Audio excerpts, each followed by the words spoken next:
রাত পোহালেই ঈদ উল আজহা শেষ মুহূর্তে জমে উঠেছে রাজধানীর বিপণী বিতানগুলো। চলছে জামা, জুতা আর পাঞ্জাবি কেনার ধুম।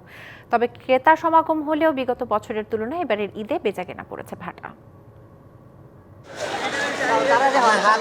ঈদ উল আজহায় পশু কেনার পাশাপাশি শেষ সময় রাজধানীর মার্কেটগুলোতে দেখা গেছে ক্রেতাদের ভিড়। ঈদ উপলক্ষে দুপুর থেকেই ঢাকার নিউ মার্কেটে বাড়তে থাকে ক্রেতা সমাগম। ঘুরে ঘুরে পোশাক কিনছেন যে যার মতো। পাঞ্জাবি, জামা কিংবা বাচ্চাদের ড্রেস, নিজের পছন্দসই পোশাক কিনতে ব্যস্ত নগরবাসী। তুলনামূলক ভিড়ের দেখা মিলল পাঞ্জাবি, জুতা ও রেডিমেড জামার দোকানে। শেষ দিনের আমাদের কিছু টুকিটাকি কেনাকাটা আছে, তাদের জন্য কিছু পাঞ্জাবি নিলাম ওনাদের কাছে। কোরবানি ঈদ বলে তো এরকম কিছুই কেনা হয় না, কিন্তু বাচ্চাদের জন্য তো না কিনলেই না। বেবির জন্য এখন পর্যন্ত নিমা আর গেঞ্জি কিনা হয়েছে। জামা একটা কিনছি, আরো পছন্দ হলে আরেকটা কিনবো।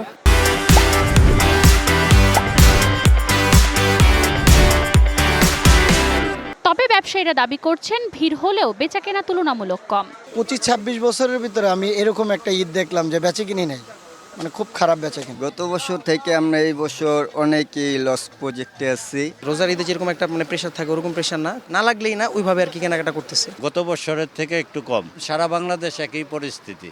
রাতভর বিকিনি করে লসের খাতা খানিকটা পূরণ করে সবার সাথে ঈদের আনন্দ ভাগাভাগি করতে চান বিক্রেতারা। Manjuma Afroz, Nilima, DBC news, Dhaka.